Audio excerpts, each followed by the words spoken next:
Hi friends, எல்லோரும் எப்படி இருக்கீங்க? நம்ம இன்றைக்கி எங்கே கிளம்பிட்டோன்னு பார்த்தீங்கன்னா, எங்கள் சொந்த ஊரில் வந்து திருவிழா.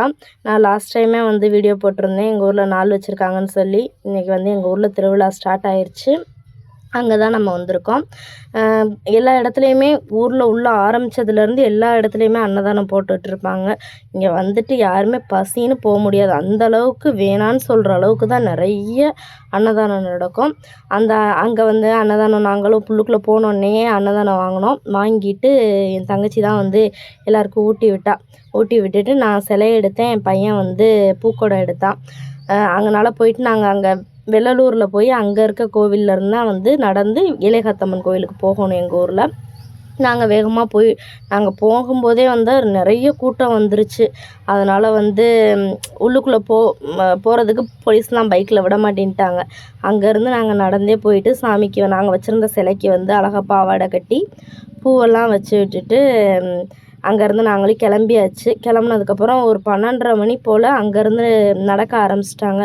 ஃபஸ்ட்டு 7 பிள்ளைங்க, அடுத்து மது, சிலைன்னு சொல்லி வரிசையாக அடுத்தடுத்து போவாங்க. நாங்களும் வந்து சிலை போகையில் போகலான்னு சொல்லிட்டு எல்லாத்தையும் ரெடி பண்ணிவிட்டு எங்கள் ஊர் திருவிழாவை வீடியோ ஃபுல்லாக பாருங்கள். எப்படி இருந்துச்சுன்னு கமெண்ட் பண்ணுங்கள். என் பையனோட பூக்கடை எப்படி இருந்துச்சுன்னு சொல்லி கமெண்ட் பண்ணுங்கள். நம்ம சொந்த ஊரில் வந்து ஒரு விஷயம் நடக்குது, ஒரு திருவிழா அப்படிங்கிறத வந்து நம்ம மிஸ் பண்ணாமல் போகணும்.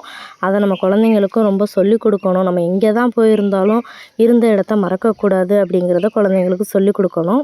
அப்புறம் பசங்கள்லாம் வந்து உடம்பெல்லாம் வந்து வைக்கோல் பெரி சுற்றி நடந்து வருவாங்க. இதோட ஃபுல் வீடியோ வந்து நான் உங்களுக்கு போடுறேன், அதை பாருங்கள். ரொம்ப ஜாலியாகவே இருந்துச்சு இந்த திருவிழா. அப்புறம் வந்து சிலை எடுக்கிறதுங்கிறது வந்து எல்லோரும் சேர்ந்து செய்வாங்க. மது வந்து ஒரு சிலர் மட்டும்தான் வந்து அந்த இதுக்குன்னு சொல்லி ஊர் கட்டுப்பாடெலாம் இருக்குது. அவங்க மட்டும்தான் வந்து மது எடுப்பாங்க. அப்புறம் இந்த பூக்கூடை எடுக்கிறது வந்து வயசு பசங்க எல்லாருமே சேர்ந்து எடுப்பாங்க. நாங்களும் சிலைய எடுத்துகிட்டு நடக்க ஆரம்பித்தாச்சு. 10 கிலோமீட்டர் நடந்து நம்ம போய் சிலைய போய் அங்கே ஏலேகாத்தம்மன் கோவிலில் போய் செலுத்தணும். நாங்களும் போய் நல்லபடியாகவே சிலைய கொண்டு போய் கோவிலில் கொண்டு போய் செலுத்தியாச்சு. நம்ம வேண்டுதலும் நேர்த்திக்கடனையும் நல்லபடியாக செலுத்தியாச்சு. இந்த வீடியோ பிடிச்சிருந்துச்சுன்னா லைக் பண்ணுங்கள். நம்ம வீடியோ இப்போ தான் ஃபஸ்ட் டைம் பார்க்குறீங்கன்னா சப்ஸ்கிரைப் பண்ணிக்கோங்க. நெக்ஸ்ட் வீடியோவில் பார்க்கலாம். டாடா.